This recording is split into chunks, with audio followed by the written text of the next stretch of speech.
רחם נא השם אלוקינו רחם על ישראל עמך רחם ועל ירושלים עירך רחם רחם רחם עשיוי משכן כבוי Chers frères et Rabotai, avec la permission d'Hachem, je souhaite à vous tous une bonne semaine et aussi je souhaite, Be'ezat Hashem, une bonne fête de Pessah. Je sais que chacun de vous se prépare pour la fête de Pessah. Bien sûr, la fête de Pessah c'est une fête très importante et aussi en préparant cette fête de Pessah, chacun de nous, bien sûr, il pense aux pauvres, et il pense à ceux qui ne peuvent pas avoir les moyens pour passer Pessah, et surtout on pense aussi aux familles, ceux qui ils ont perdu leurs parents cette année, et que ça va être le premier Pessah qu'ils vont le passer seuls, et surtout aussi ne pas sans oublier malheureusement la tragédie de Toulouse, ces enfants, les pauvres, ces photos émouvantes des parents, d'élèves et des parents bien sûr de ceux qui sont morts, que Hachem ait leur âme en paix, que Dieu fasse que nous serons toutes ces choses-là, ils ne se répètent plus si Dieu veut. Mes amis,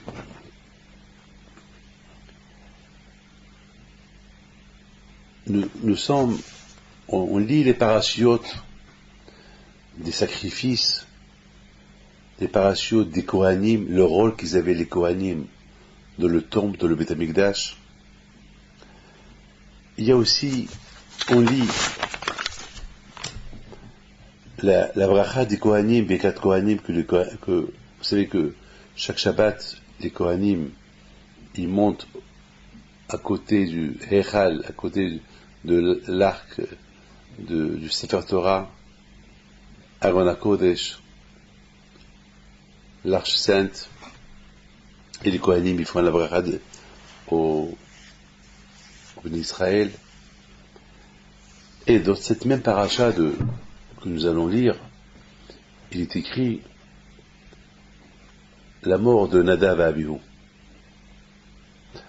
Nadav et Abihu, c'était deux personnes, deux Kohanim, les enfants de Aaron HaKohen, qui étaient jeunes, pas mariés, qu'ils ont voulu faire un geste que Hachem n'a pas demandé de le faire.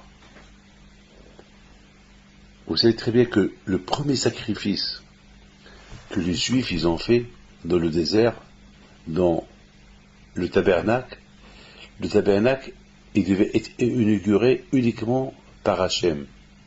Donc les Kohanim, ils vont préparer le sacrifice, et ce sacrifice-là, il va être brûlé. Mais la première action de brûler le sacrifice, il devait se faire par Dieu lui-même. C'est-à-dire le feu qui va descendre du ciel et qui va brûler le sacrifice. Une fois que ce feu il est descendu, il va rester tout le temps, à vie il va rester. Mais à partir de là, tout le temps, les Kohanim, ils vont ajouter du feu. Mais au moins pour la première fois, ça devait être, Hachem voulait sanctifier le Mishkan, comme qu'il explique, dans le Rav Pninim, dans le livre Rav Pninim, il explique que le sanctuaire, il devait être sanctifié par le premier feu qui descend du ciel. Quand par exemple, lorsqu'on va inaugurer un palais, alors c'est le roi qui va venir le premier qui va ouvrir le palais, passer son palais. Avant que quelqu'un va passer la nuit là-bas, c'est le roi qui va l'inaugurer et va passer la nuit là-bas. Donc le temple, c'était Hachem qui devait l'inaugurer. Et comment il va l'inaugurer? Avec le premier feu qui va descendre du ciel. Or, il s'est passé quelque chose. Il s'est passé que Nadav et Abihu, eux les premiers, qu'est-ce qu'ils ont fait lorsque ils ont fait du feu, que Hachem n'a pas ordonné de le faire. Il faut savoir une chose, que Nadav et Abihu, c'était des gens pieux, c'est des gens de tzadikim. On ne peut pas dire qu'ils ont fauté, parce que d'ailleurs Hachem lui-même il dit que tout le peuple juif doit pleurer la mort de Nadav et Abihu. Donc on ne peut pas dire qu'ils ont fauté. Mais alors s'ils n'ont pas fauté, pourquoi ils ont été punis? S'ils ont été punis, c'est parce qu'ils ont fauté. Donc on est obligé de dire que Nadav et Abihu c'était des grands tzadikim qui n'ont pas fauté. Bien sûr que nos sages ils vont attribuer beaucoup des choses qu'ils ont fait, mais vraiment, Nadav et Abihu c'était des grands tzadikim. La preuve que Hachem lui-même il a dit il faut les pleurer. Alors pourquoi ils ont été punis s'ils n'ont pas fauté? C'est parce que Hachem il a voulu que le temple il soit sanctifié par lui, pas par d'autres. Pour le moment, Nadav et Abihu ils sont étrangers. Il faut que Hachem lui-même il sanctifie sa maison. Une fois que Hachem il sanctifie sa maison, là, Nadav et Abihu, là, les Kohanim ils peuvent ajouter du feu s'ils veulent. Mais pour la première fois, ça devait être un feu qui descend du ciel. Donc, Nadav et Abihu c'était des grands tzadikim, mais tellement qu'ils étaient des grands tzadikim, ils voulaient absolument avoir un rôle dans l'inauguration du temple en mettant eux-mêmes du feu.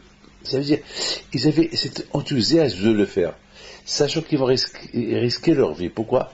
Parce que au moment que le feu va descendre, il va y avoir un autre feu qui est en bas, donc c'est un feu qui va aller partout. Donc il va même aller brûler ceux qui ont mis ce feu, pour annuler le feu qui a été fait et ceux qui l'ont allumé. Donc c'est grave ce qui est. Donc ça veut dire, mais eux ils ont fait ça, pourquoi? Parce qu'ils aimaient tellement Hachem, ils voulaient mourir en sanctifiant le nom d'Hachem. Donc c'est la raison pourquoi Kashro, d'un côté, il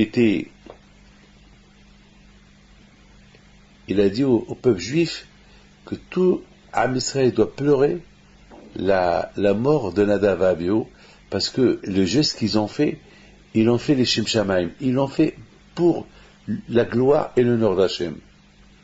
Ils l'ont pas fait parce qu'ils ont voulu simplement mettre un feu dans le sacrifice. Ils ont voulu participer avec Dieu. Ils ont voulu, en même temps que le feu d'Hachem, il descend, ou s'ils veulent ajouter ce feu-là. Les deux. Kashbaruch ne l'a pas accepté. Donc le fait qu'ils sont morts, tout le monde a compris que Dieu a sanctifié son endroit. Donc il a sanctifié son endroit par les sacrifices qui étaient présents et par la mort de Nadav et Abihu.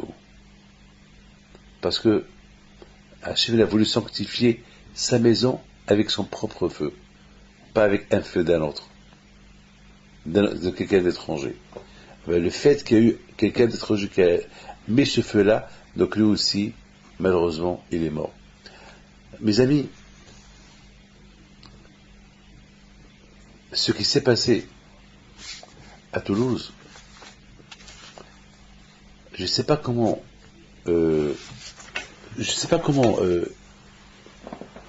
expliquer ça. Donner une explication de ce qui s'est passé, on n'a pas de mots, on n'a pas d'explication.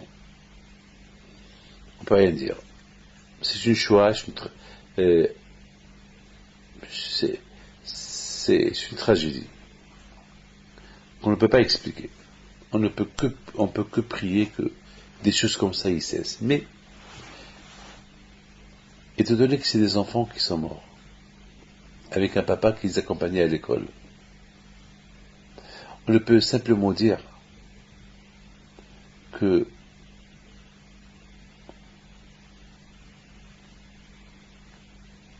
cette mort tragique,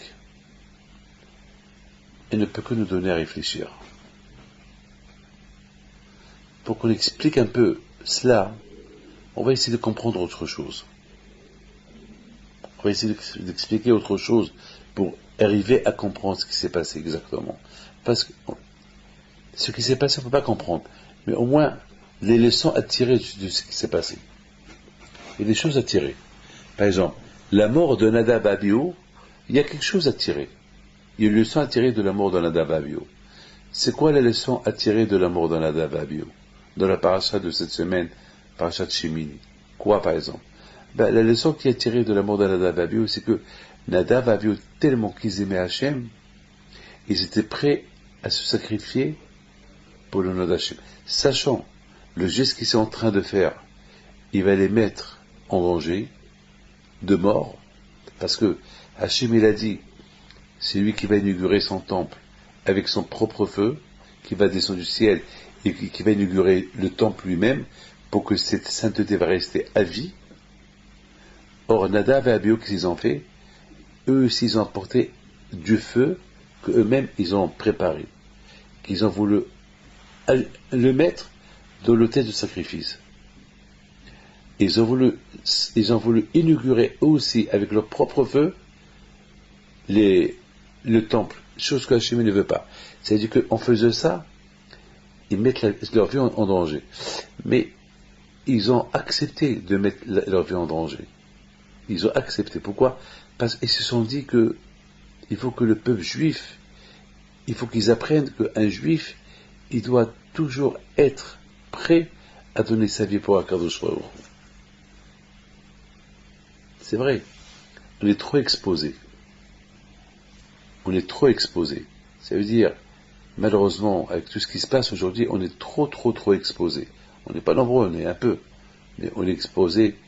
Là où on est, on est un peu en danger. Mais c'est pas parce qu'on est exposé et on est en danger, parce que on croit qu'on n'est pas ce que eux ils veulent qu'on soit. Et malheureusement, c'est pas tout le monde qui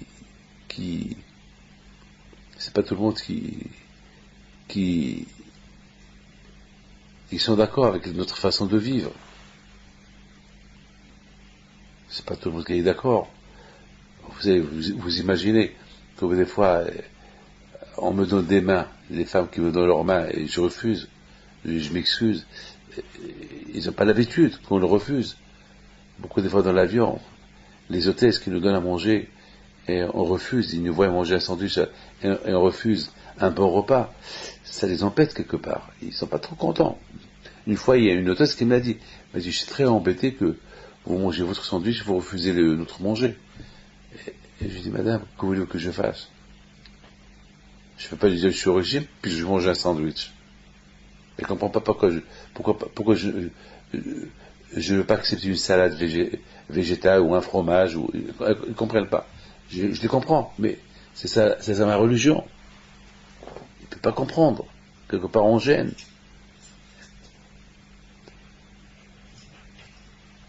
Nadab et Abihu, ils ont voulu que chacun de nous, il comprend que être juif, c'est un sacrifice, et que chacun de nous, il y a Hachem. Alors, puisqu'on est en danger, alors on doit faire la religion? Non. Et né le Hano V'Lisha Shuvei Israël. On dit dans la prière du soir, quand je vous protège. Lorsque tout le monde dort, il y a Kadosh Baruch Hu qui est réveillé, il surveille. Regardez, avec tout ce qui s'est passé même à Toulouse, heureusement, il est venu un peu plus tôt. Il serait venu un peu plus tard, et il aurait fait un carnage. Bon, grâce à Dieu que ça s'est passé comme ça. Bien sûr, grâce à Dieu, ça aurait été encore mieux que rien ne serait passé. Mais, bien sûr, si ça s'est passé, c'est que ça devait se passer. On ne peut pas comprendre pourquoi. On ne peut que prier à Hachem que ça ne se produit pas, c'est tout. Mais il y a une leçon à tirer de ce qui s'est passé, qu'on va expliquer plus tard. Maintenant, reprenons l'action de Nadab et Abihu, sachant qu'ils mettent leur vie en danger, mais ils ont voulu montrer au peuple juif que mettre ma vie en danger pour Hachem, de toute façon ma vie est toujours en danger. Un juif est toujours exposé dans le danger. Regardez dans la Shoah. Les Allemands, ils ont cherché les juifs, même le juif qui n'est pas religieux, ils l'ont cherché. et l'a envoyé à Auschwitz. Ça veut dire pour vous dire que le danger y est toujours. Pourquoi? Je ne peux pas vous dire pourquoi. Mais grâce à Dieu, Am Israël Hay, on est là, Baruch Hashem. Mes amis, Nadav et Abihu, ils ont voulu montrer aux Juifs que chacun de nous, à sa manière, il doit sanctifier le nom d'Hachem. Il y a bien sûr beaucoup des échelles. Il y a beaucoup de madrigotes jusqu'à combien un homme il doit servir Hachem avec sacrifice. Il y a beaucoup d'échelles. Et bien sûr, il y a l'échelle le plus haut niveau, c'est le Kiddush Hachem. Donner ta vie pour Hachem. Et eux, ils ont voulu marquer ce geste de donner leur vie pour Hachem. Ils ne se sont pas suicidés, c'était pas un suicide. Là, ils ont voulu, parce que c'est pas qu'ils ont pris un couteau, ou bien ils ont pris une arme, ils se sont tiré une balle, non. Là, ils ont voulu sanctifier le temple en même temps avec Hachem. C'était ce qu'on appelle un geste complètement l'Shem Shamaim, pour Akadosh Baruch Hu. Ils ont voulu montrer à tout le monde combien eux, ils aiment Akadosh Baruch Hu. Ils étaient tellement qu'ils étaient prêts de donner leur vie pour Akadosh Baruch Hu.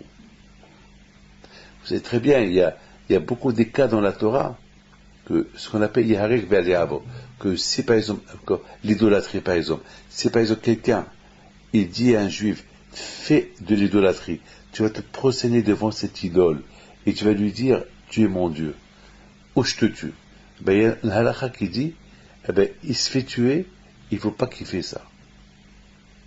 Ou bien un homme par exemple, on prend quelqu'un, on lui dit, tu vas aller faire, tu vas avoir des relations avec une femme mariée, voilà cette femme-là, elle est mariée, tu vas aller avec elle, tu vas faire des relations avec elle, ou je te tue. C'est interdit. Qu'il accepte sur lui la mort et ne pas aller avec une femme mariée. Ou shfichut damim. On dit à quelqu'un, tu tues celui-là ou je te tue. C'est mieux qu'il se fait tuer et qu'il ne tue pas son prochain. Pourquoi? Parce qu'il te dit que tu es mieux que lui. Il se peut que lui, il est mieux que toi. Donc il y a des raisons, il y a des choses que la Torah, elle ne tolère pas qu'on les fait. Alors, il y a une Gemara qui dit, s'il y a une génération que les nations, ils nous forcent à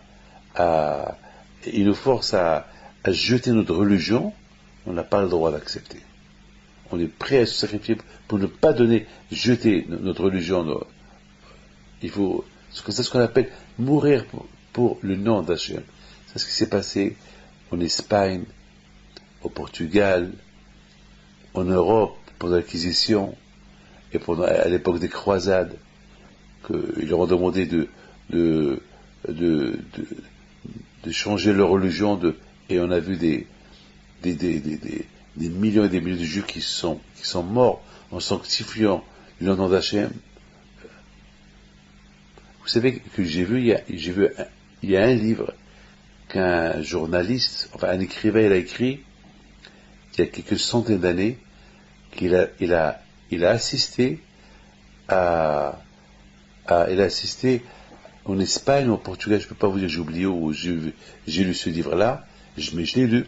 C'est un ancien livre qui date de quelques centaines d'années et qui raconte lui-même comment il était témoin d'un groupe juif que les Espagnols, je ne me rappelle pas, ils les ont brûlés. Parce qu'ils n'ont pas voulu changer leur religion. Voilà, c'est une conviction. Alecha horagnu kol hayom. Il dit David Ameler. David Ameler, il dit à la Shalom qu'un juif, il doit être prêt n'importe quel jour pour donner sa vie pour Hachem. On n'a pas le droit de prendre la vie d'un autre, mais si on nous demande ou prends la vie d'un autre ou on te prend ta vie, ben, il faut être prêt à ce qu'on te prend ta vie et tu ne prends pas la vie d'un autre. Donc, Nadav Abihu, d'ailleurs vous connaissez toute l'histoire de Avraham Avinu, c'était le premier juif de l'époque, que Nimrod, il lui a demandé de se prosterner devant une idolâtre, et Avraham, il n'a pas accepté. Ben, il a été jeté dans un four de feu, et là, Hachem l'a protégé. N'oubliez pas les sacrifices de Yitzhak. Lorsque Hachem il a dit à Avraham de prendre son fils, Yitzhak de le sacrifier. Alors, maintenant, la Torah, elle nous raconte l'histoire de Nadav et Abihu.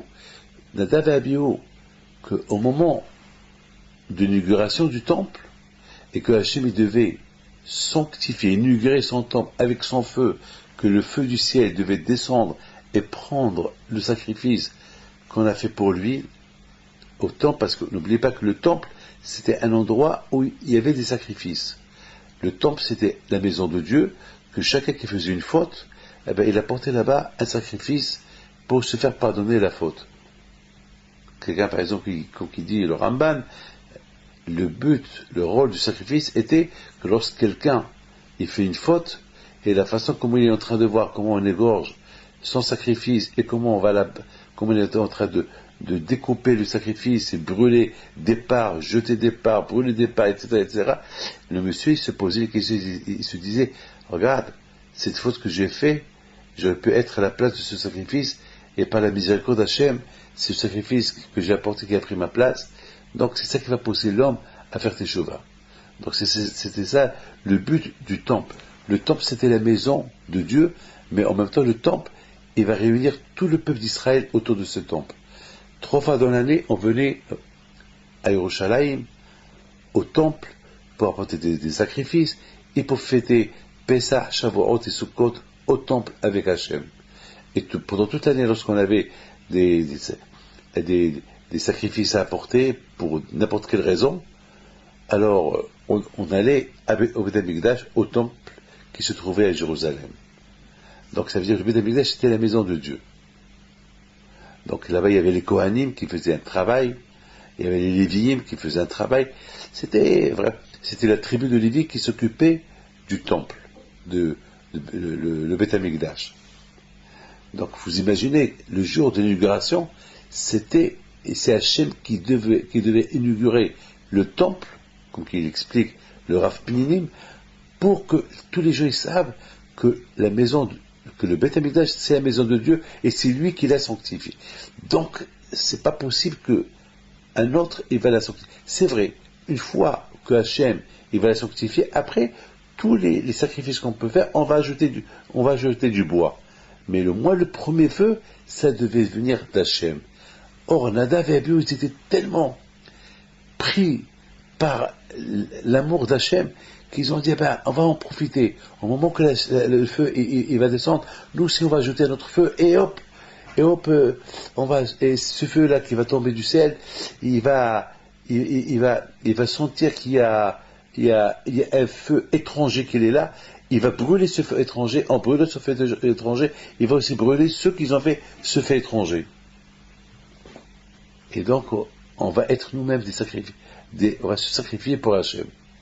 Donc vous voyez, l'idée qu'ils ont eue était super. C'est une idée, mais il ne fallait pas qu'ils la fassent. Mais on n'est pas à leur place pour leur dire pourquoi vous avez fait ça. D'ailleurs, ils ont consulté personne. Ils l'ont fait de leur propre initiative. Donc Hachem, il a vu cet amour qu'ils avaient, Nadav et Abihu, pour lui, qu'eux, ils ont fait ça uniquement pour lui, alors qu'Hachem a dit, c'est tzadikim, il faut les pleurer. Et de là, on apprend une chose, que chacun, selon son niveau, comment il sanctifie le nom d'Hachem. Par exemple, je vous donne une idée. Par exemple, vous marchez dans la rue. Il y a quelqu'un qui passe, il boit avec une barbe, il crache sur vous. Il ne faut pas répondre. Ça s'appelle sanctifier le nom d'Hachem. Parce que vous allez gagner quoi?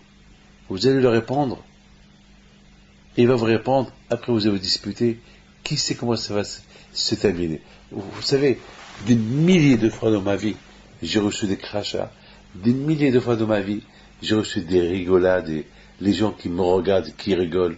et des hontes, mais j'ai jamais agi, je ne suis jamais énervé. Une seule fois je me suis énervé, c'était trop.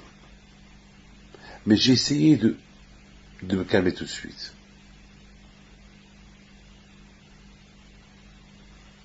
J'essaie de me calmer tout de suite. Ça s'appelle Kiddush Hashem. On ne répond pas.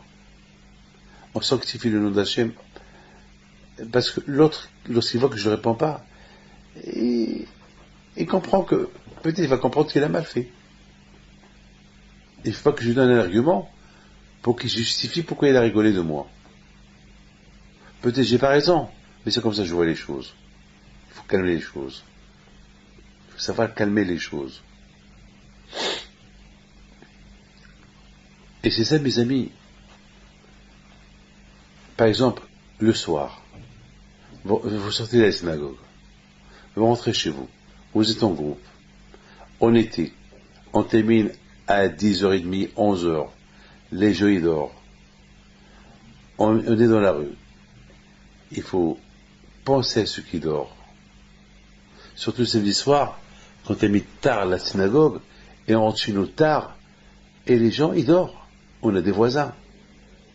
Eh ben, sanctifier le nom d'Hachem, c'est que les gens ils vont dire, tu vois, ces juifs-là, même qu'ils sont sortis tard de la synagogue, ils n'ont pas de fait de bruit, ils ont embêté personne. Mais là, on sort de la synagogue, et on parle à haute voix, et on réveille les gens. Qu'est-ce qu'ils vont dire les gens? Ces juifs-là, ils se croient seuls. Ça s'appelle Hilul Hashem. On a déshonoré le nom d'Hachem. Il y a beaucoup des moyens, il y a beaucoup des échelles de comment sanctifier Hachem. L'échelle le plus élevée, le plus grande échelle, c'est celui qui vraiment il meurt pour le nom d'Hachem. Celui qui va mourir parce que on lui dit de faire une faute ou on le tue, comme les fautes là que je vous ai dit tout à l'heure, à Avodah Zara, ou tuer, ou aller avec une femme mariée, ça c'est, ou bien dans un moment que on nous force à abandonner notre religion, là même pour les toutes petites mitzvot, on n'a pas le droit de les profaner. Il y a un autre qui nous cherchait d'une fille. Le jour de son examen, il est tombé un Shabbat. Et ils lui ont dit, si tu viens pas, tu perds tout. Elle a dit, bon, c'était dur pour elle. Il y a des centaines d'histoires comme ça. Elle n'a pas été. Elle a tout perdu. Mais grâce à Dieu, elle me dit chaque fois, j'ai fait mes études pour rien, mais c'est pas grave. Hachem, je l'ai fait pour Hachem. Et un jour, le directeur, il l'a vu comme ça dans la rue, il lui dit, j'ai jamais vu une juive comme toi, une personne comme toi, vraiment vous êtes une fille fidèle à votre religion. J'en suis fier de vous. Mais malheureusement, vous m'excusez, parce que moi-même, j'étais avec ceux qu'on a vraiment voulu que tu perds tes études, que tu vas souffrir toute ta vie, que tu as fait des études pour rien. Après, je vais regretter. Une fois que j'ai signé, et tout le monde a signé, et j'ai regretté, je ne pouvais plus retourner en arrière. Je suis désolé. Mais je vis avec cette angoisse du mal que je t'ai fait. Mais je te salue. Alors vous savez qu'est-ce qu'il répond? Il répond de toute façon, si Hachem voulait que je suis médecin, j'aurais été médecin. Mais je pense qu'Hachem n'a pas voulu que je suis médecin. Alors, tu as fait ton travail. Et même si Hachem voulait que je suis médecin, et toi tu as empêché Hachem que je ne suis pas médecin, j'ai montré à Hachem que je l'aime. Que lui, il est plus important pour moi que la médecine. C'est extraordinaire. C'est extraordinaire. C'est la folie. C'est la folie. Donc, quelque part, Nadav et Abihu, ils nous ont quelque part donné une leçon de sacrifice. Comment on fait un sacrifice? Comment on se sacrifie? Il y a des échelles, mais eux, ils ont choisi le plus grand. Mais il n'y a pas que ça, il y a encore d'autres. C'est-à-dire, beaucoup de sacrifices qu'on peut faire sans mettre notre vie au péril, on risque, rester vivant, et on peut se sacrifier pour Hachem sans qu'on mette notre vie en danger. Alors mes amis, ce qui s'est passé à Toulouse, je vais vous l'expliquer d'une autre manière. Est-ce que, maintenant, je reprends la paracha de la semaine. La paracha de la semaine, c'est l'inauguration du temple. C'est Moshe Rabbeinu qui l'a inauguré. Tout était prêt, maintenant on attend le feu qui descend du ciel. Les Kohanim font la prière, et voilà, au moment qu'il devait avoir l'inauguration, maintenant tout est prêt, maintenant on attend que Hachem qui se manifeste. Et voilà, on voit tout le monde qui voit un feu qui descend du ciel. Et tout le monde qui crie, ils vont se prosterner devant Hachem. Et pendant ce moment-là, Nadav et Avihu, s'ils ont voulu prendre contact avec ce feu, ils vont ajouter un autre feu, et ce feu qu'ils ont ajouté, ça n'a pas plu à Hachem, parce qu'Hachem, il voulait qu'il soit lui seul le maître de l'inauguration de sa maison, pas un autre. Et malheureusement, là, ils sont morts devant Hachem. Mais Hachem, tout de suite Hachem, il a dit à tout le monde, ne croyez pas qu'ils sont morts parce qu'ils ont fauté, parce que ce qu'ils ont fait, ils l'ont fait uniquement pour se donner un exemple que l'amour d'un juif par rapport à Hachem est d'être prêt à donner sa vie pour Hachem. Pas se suicider pour Hachem, non pas aussi faire quelque chose qui peut te mettre ta vie en danger. Non. Mais eux, ce qu'ils ont fait, c'était pas un suicide qu'ils ont fait, ils ont simplement collaboré avec Hachem, s'associé avec Hachem de l'inauguration du temple, et Akadosh Baruch Hu leur a dit, non, je suis pas d'accord avec vous, merci, mais aujourd'hui c'est moi qui inaugure le temple, donc ce même feu qui est tombé du ciel, il les a brûlés.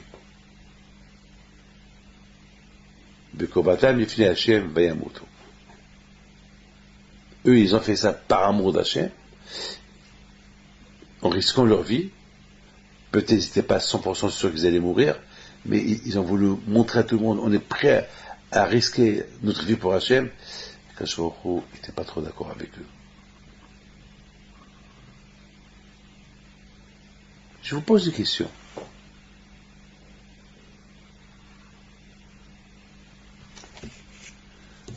Pourquoi Hachem il a voulu qu'on apporte des sacrifices au temple? Des sacrifices qui représentent le pardon.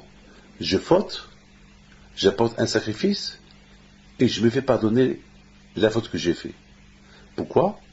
Parce que ce sacrifice-là que j'ai apporté, alors je le vois comment il est égorgé, alors je le vois comment il Kohanim, il le déchiquette, il le prépare, après il le brûle, ben, on se pose la question, bon, c'est moi qui devais être à la place, alors je me suis posé la question, mais pourquoi on n'utilise pas l'imagination? Ça veut dire, j'ai fauté, je vais au temple, la maison de Dieu, qui va être la maison la plus sainte du peuple juif, et là-bas je vais prier, Hachem, pardonne-moi la faute que j'ai faite. Que tu aurais pu me tuer par rapport à la faute que j'ai faite, et quelqu'un qui profane une mitzvah d'Hachem, il est condamné à mort. Hachem, c'est Hachem. Quelqu'un qui crache sur, à l'époque, celui qui manque de respect à un roi, il était condamné à mort. Jusqu'à maintenant, il y a certains pays, quelqu'un qui manque de respect au roi, il est condamné à mort. Donc, Hachem, je t'ai manqué de respect en faisant une faute, exprès, ou une faute qui s'appelle carette, que je devais être radié de ce monde-là, et toi Hachem, tu m'as maintenu, merci Hachem, et je vais prier Hachem, merci. Point final. Je fais teshuva. Aujourd'hui, il n'y a pas de temple. Aujourd'hui, si je fais une faute, que je fais la pénitence, je fais teshuva. Alors, à l'époque aussi, pourquoi j'apporte un sacrifice? Je fais teshuva. Elle appelle du sacrifice. Alors, mes amis, il faut écouter bien ce que je vais vous dire. faut savoir une chose.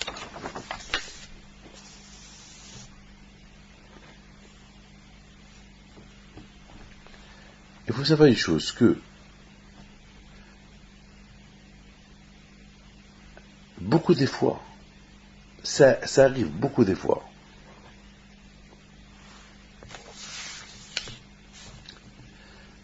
que l'homme, il ne pense pas ce qui aurait pu lui arriver. Il pense toujours de poursuivre ce qui lui est arrivé. Alors j'étais en Argentine, la semaine dernière, je vais à Part d'Honneur, j'ai vu un monsieur qui m'a fait peur. Un monsieur, que Dieu préserve, il avait une grave maladie, presque la moitié de sa tête on ne la voyait pas. J'ai eu peur.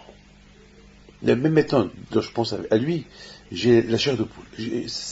C'est effrayant ce que j'ai vu. Ça fait peur. À un moment donné, je voyais pas le voir, mais je voyais qu'il s'est levé, il s'est approché vers moi. J'ai tout fait pour ne pas le voir. Et il me dit, Rabbi, bon, il y avait sa femme, il y avait sa fille. Donc, à un moment donné, je me suis renforcé pour le voir en face. Beaucoup des fois, on pense que ces choses-là, ils peuvent arriver qu'à des étrangers, pas à soi-même. Mais justement, ce que je suis en train de voir, ça peut arriver à quiconque. À quiconque. À n'importe qui. Ça peut arriver. Vous savez, lorsqu'il y avait le Beth Amikdash, on apportait un sacrifice. Hachem, il veut que l'homme, il fait passer une expérience sur lui. Parce que l'homme, en général, jamais il veut imaginer qu'il va lui arriver du mal. Là, il dit. Que Dieu préserve. Beaucoup de fois, on accepte le mal qu'on entend des autres.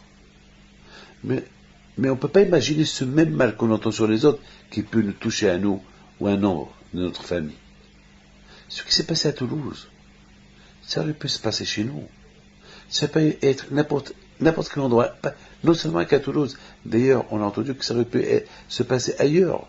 Donc grâce à Dieu, si ce n'est pas passé. Mais pour vous dire, Hachem, il veut qu'on réfléchisse. Lorsqu'on entend quelque chose qui arrive chez quelqu'un, on doit vraiment se sentir à la place de ce quelqu'un, être à la place de cette femme malheureuse qui a perdu son mari et ses 2 enfants, être à la place de ce Ramon Sénégo qui a perdu sa fille. On est obligé. Hachem, il veut qu'on apporte un sacrifice. Et imaginez que c'était nous qu'on devait être. Parce qu'il y a une différence. Lorsque je fais une teshuva, je pense, j'ai fait une faute, et je pense que le Dieu aurait pu me punir, et le Dieu ne m'a pas puni, et alors que je suis en train de voir une action, une vache qui est égorgée, et je me dis, j'aurais pu être à sa place. Ça fait plus d'effet. Il veut qu'on imagine les choses se faire sur nous.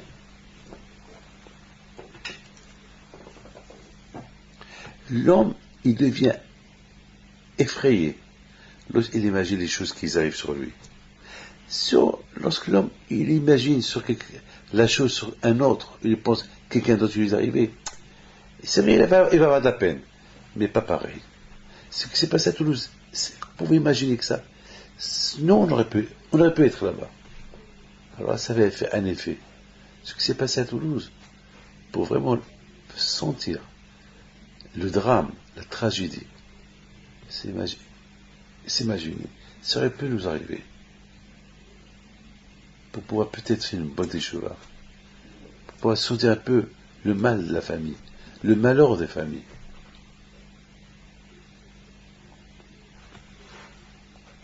Et c'est ça ce que la Torah dit. Adam qui akiv mikem, un homme qui se fait sacrifier, un homme qui apporte un sacrifice de lui-même. C'est-à-dire pour que vraiment l'homme, et c'est ça la théorie du Ramban, que pour que l'homme, il imagine bien la gravité de la faute qu'il a fait, uniquement s'il imagine que ce sacrifice qu'il est en train de faire maintenant, ça aurait pu se passer sur lui-même.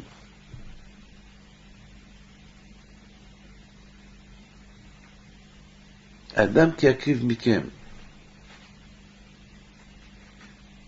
pour qu'on puisse faire une bonne teshuva et prier pour que des choses n'arrivent pas, eh ben, il faut qu'on les imagine que ces choses-là, ils auraient pu nous arriver à nous-mêmes. Et on prie à Kadosh Baruch Hu, par sa miséricorde, de nous pardonner si, à cause de nous, ce drame est arrivé. Et que, parce que des drames, vous croyez que le bon Dieu est content de ces drames qui arrivent? Il n'est pas content. Mais je ne peux pas vous dire pourquoi il s'est passé. Même Hachem, il pleure, comme si c'est passé avec Nadav et Abihu. Même Hachem, il a dit aux Juifs, pleurez la disparition de Nadav et Abihu, qui sont morts uniquement pour être exemplaires. Et pour sentir la tragédie de Nadav et Abihu, il faut les pleurer. Et c'est pour ça que je lui ai dit que pendant ces 12 jours de négation du temple, je leur ai dit, même dans la joie où vous êtes, jusqu'à ce que vous les enterrez, il faut les pleurer. Sentez ce qu'ils ont fait. Il fallait que ce qui s'est passé au temple par rapport à la mort de Nadav et Abihu, il fallait que ça laisse un impact sur la vie juive pour l'éternité, que mourir pour le nom d'Hachem, au sacrifice, au service d'Hachem, sacrifier au service d'Hachem, pour Hachem, l'ifnei Hachem, milifnei Hachem. C'est écrit plusieurs fois que tout ce qu'ils ont fait, Nadav et Abihu, c'était pour Hachem, devant Hachem, par amour à Hachem, pas par amour à leur grandeur, pour s'agrandir. Ah voilà ce qu'on a fait. Non, ils ont fait ça par Hachem. On ne peut même pas, on n'arrive pas à comprendre comment ils ont fait une chose pour Hachem. La Torah le dit. Le papa, il prenait ses enfants à l'école, où ils vont avoir l'éducation juive. Vous savez, être juif, c'est dur. Et ce papa, c'est un homme religieux. Il a éduqué ses enfants dans la Torah. C'est un sacrifice, la Torah. C'est péché de faire ça, et c'est péché de faire ça, et c'est péché de faire ça. Vous savez, un enfant, il veut se permettre de tout faire, un enfant. Et on lui a interdit, depuis qu'ils sont jeunes, non mon fils, tu n'as pas le droit de faire ça. Non mon fils, tu n'as pas le droit de faire ça. Non mon fils, tu n'as pas le droit de... Et l'enfant, il va grandir dans ces interdictions, de cette éducation juive. Lorsque un enfant, par lui-même, il se prive de certaines choses parce qu'elles sont interdites, c'est un sacrifice.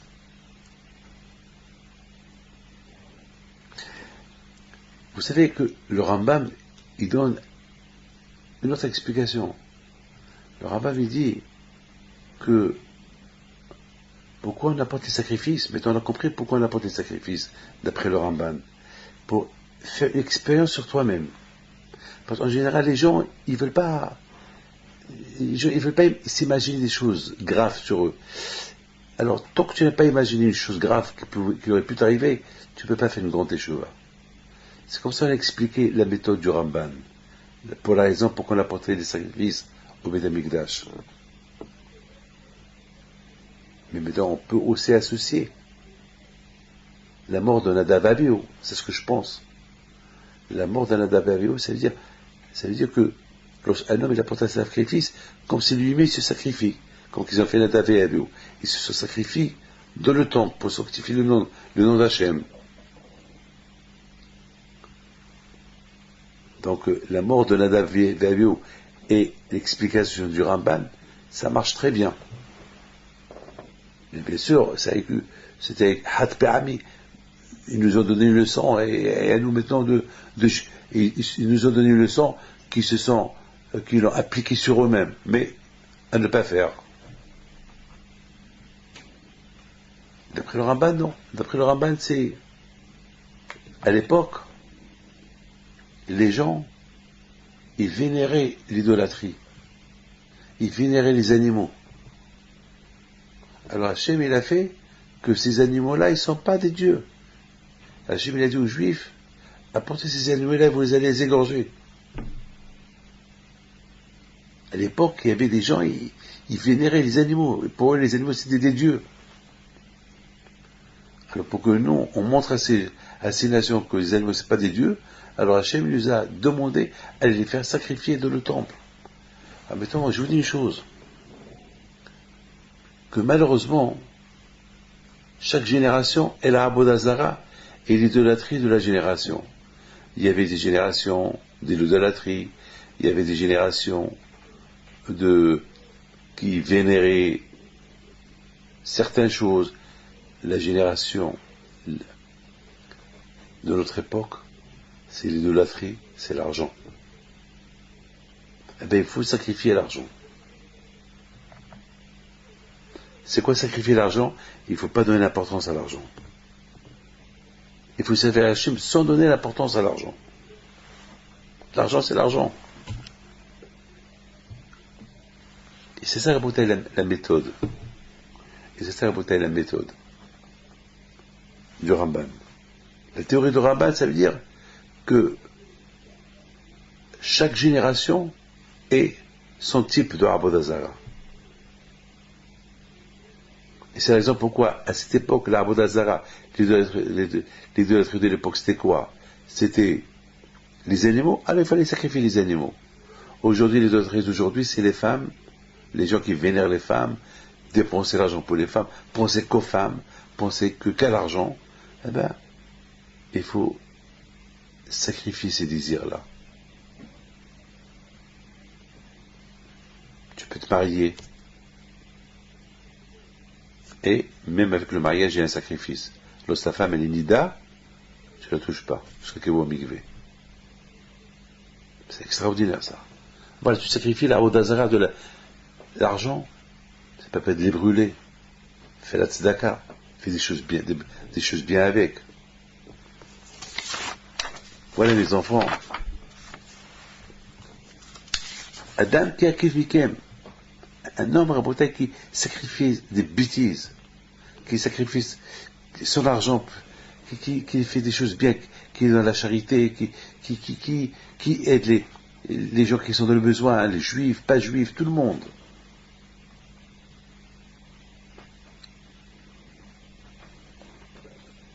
Beaucoup déjà les gens, ils donnent priorité à l'argent. Ils vont se sacrifier eux pour l'argent. Quand je lui ai dit non. Sacrifier l'argent. Pourquoi tu te sacrifies pour l'argent?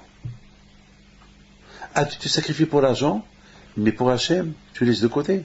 Tu te sacrifies pour dépenser l'argent pour des bêtises, mais pour une perte filine, et pour manger cachère, et pour faire une souka, et pour donner la charité, tu ne le fais pas. Mes amis, c'est ça. Ce qui s'est passé à Toulouse, malheureusement, c'est un drame. C'est un drame. C'est dur d'imaginer ce qui s'est passé. Mais peut-être c'est un message. Un message. Quelqu'un m'a dit, Rabbi David, qu'est-ce que tu penses? Je lui dis, j'ai rien à penser et j'ai pas de réponse. Ma réponse est de ne pas se poser de questions, parce que si je me pose des questions, je vais devenir fou. Je laisse ces choses entre les mains d'Hachem. C'est tout. Mais j'ai compris peut-être le message, il faut faire tes chevaux. Et je ne vois pas pourquoi. On doit les pleurer, comme on pleure Nadav Avihu. On va les pleurer parce que ils se sont sacrifiés pour nous. Ils se sont sacrifiés parce qu'ils sont juifs. Voilà. Et je termine, étant donné que, si Dieu veut, Pessah, c'est bientôt. Pessah, c'est dans la semaine. Alors n'oubliez pas que Pessah, c'est aussi le sacrifice. On a porté le sacrifice de Pessah. Et de le sacrifice de Pessah, c'était chaque juif qui devait l'apporter. Mais c'est pas tous les juifs qui ont l'argent. Donc il y avait une loi que ceux qui n'ont pas les moyens, ils peuvent s'associer avec ceux qui ont les moyens. Par exemple, moi, je vais acheter un agneau, et je vais appeler 100 familles juives, je vais leur dire, venez, vous êtes tous mes invités, touchez-le comme si vous êtes associés avec moi. Donc voilà, un sacrifice. Au lieu que je l'apporte tout seul, je vais associer avec moi tout le monde, et nous tous on va se les partager. Super, c'est bien. C'est ce sacrifice. Il y a beaucoup de genres de sacrifices. Il y a un sacrifice individuel, et je le rends collectif. Et le sacrifice aussi de Pessah, le nettoyage de Pessah, la tzedaka de Pessah. Et que Dieu fasse, si Dieu veut, que ces choses qu'on a vues, qu'on ne les voit plus. Et que Hachem nous envoie Mashiach. Et que Hachem il repose en âme en paix tous ces gens-là qui sont morts. Il faut toujours, c'est ça, Ahavat Israël, l'amour du prochain, il faut toujours sentir le mal de l'autre. C'est pareil que, le pauvre, comme cette femme la pauvre, à Ashdod, que le bus il arrive, et tous les moments où il vient chercher leur enfant, c'est ça passé à Ashdod, à cause de la grande synagogue de Rabbi Haim Pinto. Et voilà, toutes les familles sont venues, et pour chercher leur enfant, et il y a un enfant malheureusement qui est sorti du car, et qui a traversé la rue. Et le car, il a démarré, malheureusement. Et voilà, toutes les mamans qui crient, mon fils, mon fils, mon fils. Mais voilà, toutes les mamans, ils voyaient que leur fils était à côté. Et voilà la vraie maman qui vient, et elle dit, et où est mon fils? C'est là qu'elle a découvert le grand drame. Et en voyant chaque maman qu'elle enlaçait son fils, et une seule femme, que son fils était entre les roues, sous les roues de ce camion, c'était la maman, la pauvre du petit. À quoi j'ai pensé? Je pensais, le seul qui a senti le drame, c'est elle. Mais vraiment, le drame, ça pouvait être un enfant un de nos enfants. C'est notre drame. Ce n'est pas que son drame. Bien sûr, elle va retourner toute seule chez elle, et tous les mamans vont retourner avec leur enfant. Ça, c'est le drame. Que tout le monde retourne avec ses enfants, et pas cette femme-là. Hachem, il veut qu'on... Le bonheur de quelqu'un, on doit le sentir. On doit partager son bonheur. Et le malheur de quelqu'un, on doit partager son malheur. Et c'est la raison pourquoi Kashriel a dit que tout le monde doit pleurer la mort de Nadav et Abihu. Parce que le malheur de leur disparition, c'est le malheur de nous tous. Dans la Torah, on dit, lorsque quelqu'un lui arrive quelque chose chez nous, c'est comme si c'est un drame pour tous les juifs, pour toute la communauté. Donc je voudrais terminer ce cours que nous avons fait à la mémoire de nos enfants de Toulouse, à la veille de Pessah, que tout ce que l'Hachem y veut, qu'on doit pleurer la disparition des enfants qui n'ont pas fauté, les enfants qui n'ont pas vu rien dans leur vie,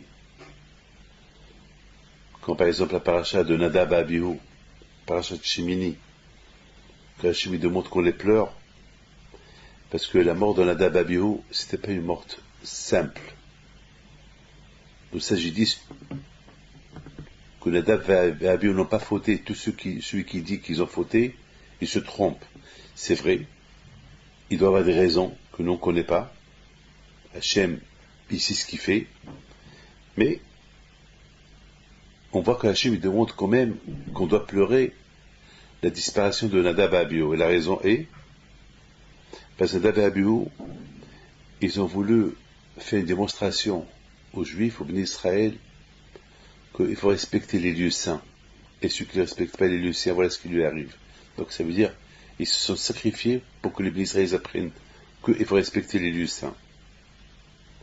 Et combien un homme il doit avoir envie de mourir pour sanctifier le nom de Dieu.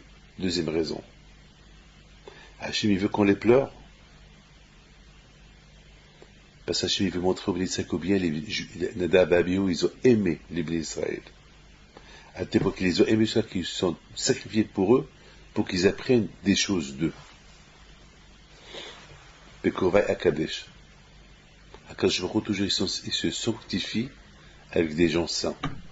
Donc, avec ce qu'ils ont fait Nadav et Abihu pour donner une leçon au Béni Israël, donc Akadosh Baruch Hu s'est sanctifié pour eux, pour les générations à venir.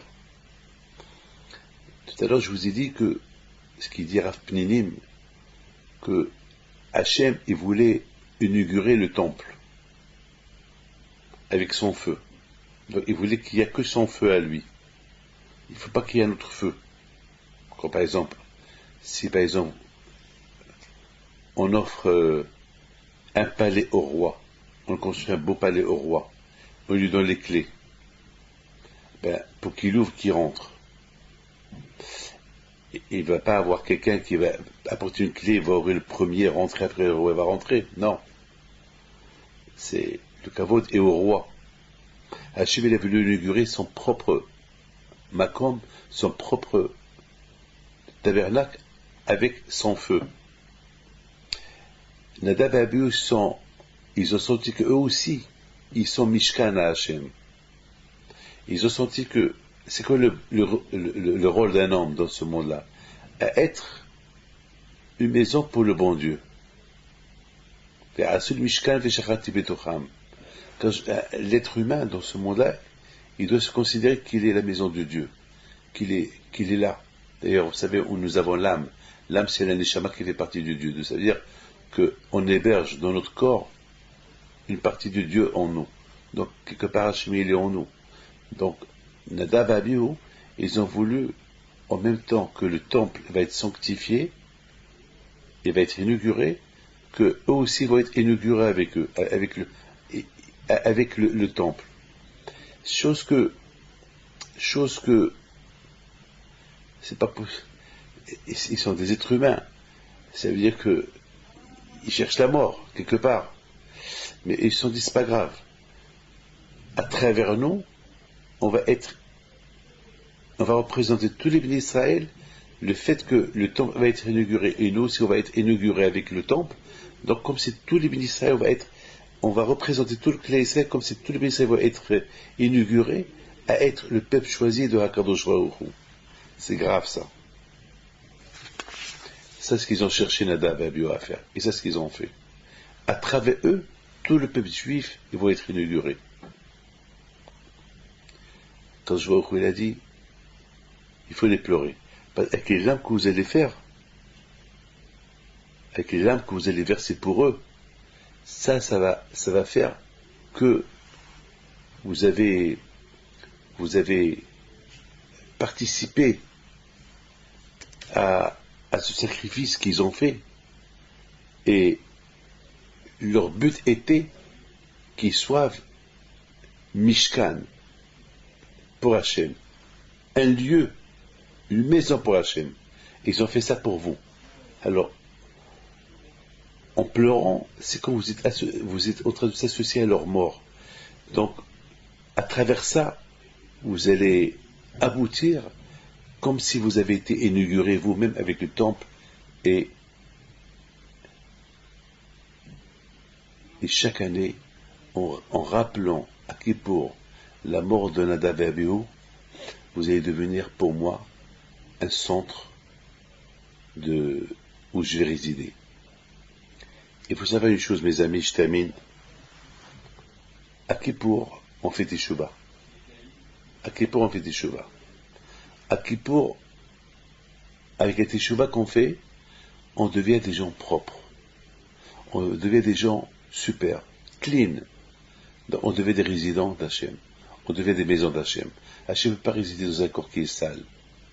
Alors, si nous avons été sales pendant l'année, et que, avec notre saleté, on a fait partir le réel d'Hachem de sur nous, à Kippour qu'on est propre, donc on redevient la maison d'Hachem.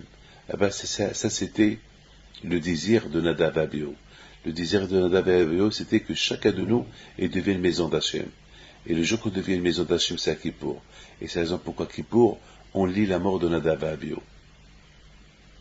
Mes enfants, je vous souhaite à vous tous une bonne santé si Dieu veut, et que la fête de Pessah, ce sera aussi pour nous une fête de propreté spirituelle et que Hachem nous apporte Mashiach. Amen, amen, amen.